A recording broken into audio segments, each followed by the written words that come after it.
James Krause, your hair still looks fantastic, but yet before starting this interview, you thought it was very important to A, ask the media how it looked, and then B, get some water from your corner and sass it up a bit.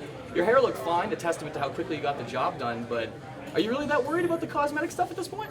Man, it sounds crazy, but it's a big part of my training camp. I'm a big believer in the law of attraction. I feel like if you look good, you feel good. If you feel good, you perform good, and obviously it worked out for me tonight. Law of attraction. Does your interest predate Conor McGregor's? Anything to say for Conor McGregor's recent revelation that The Secret changed his life? No, I've actually been on it for quite some time. Actually, I started it right before I fought Sam Stout. But I think it's really cool that he brings it to light and kind of makes it makes it much more legitimate whenever somebody at his stature says it. So props to him, because sometimes it's a hard concept for people to grasp. But I'm a huge believer in it, and I have been for years. Not to say that one of you is better or more deeply ingrained in the ideas, but Conor did admit that he saw the DVD and did not read the book. Have you read the book? I've read the book. I've watched the movie. It's one thing that I indulge in quite often. So I'm a big believer in all that. I've watched everything on it. So yeah. I'm sure you're happy with your performance, getting it done quickly and very successfully. But was it different from what you anticipated? Surely, given your background, your penchant for striking, and the way Daron Cruickshank fights. I mean, this is a fight that Joe Silva lined up because he thought you guys were going to fire strikes at each other and really get into some fisticuffs. Didn't go that way at all. I'm sure you don't mind it now, but is it different from what you were anticipating? Honestly, no. I made some really important changes in my training camp, and I think sometimes I just got to get out of my own way, and I really believe that I'm capable of beating anybody in the division. And tonight we just made a choice. My team and I, we just made a choice that we were going to go in and we were going to put pressure on him. At some point, we were going to get the fight to the ground, and we were going to finish on the ground. So, I really. I said it, a first round submission was what I called whenever I took this fight, and it's not a shot at Daron. It's just we made a choice tonight, and it came to fruition. So I'm really happy that my team and I, we planned this out step for step. Let's probe that a bit. Talk about Glory MMA, especially not just your performance, but Zach Cummings won earlier tonight. Tim Elliott just picked himself up a belt, beating Ilyarji Santos in pretty impressive, thorough fashion, 50-45s across the board. Don't just talk about the team, but what was it like, all three of you, really the three major pillars of the gym, getting ready for fights at the same time, and all showing out with great performances within a week of each other?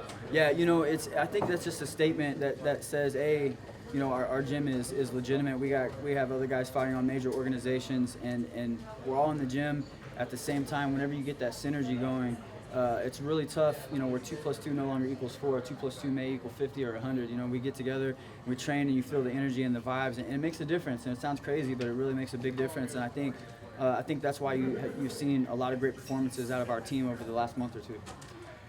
Probing that a bit more deeply, you guys are very different fighters. Zach Cummings got it done on the feet tonight, despite being usually portrayed as a bit of a grinder. Yeah. You got it done via submission, despite the fact that you're portrayed as a lanky, lean kickboxer.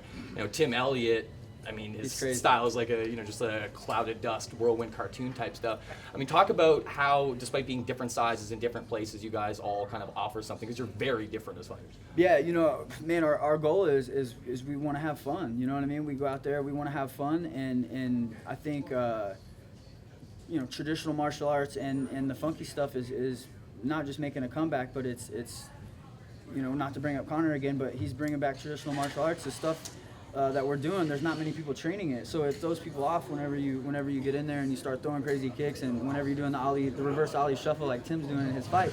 It's it's weird, you know what I mean? Like it's a different kind of look that you've spent 6, 8, 12 weeks getting ready for a training camp, and you've never seen what's going on right in front of you. It can shock some guys. So we just go out and we want to have fun, you know what I mean? We want to entertain. I don't look at myself as a fighter. I'm an entertainer. I want to entertain the people around me.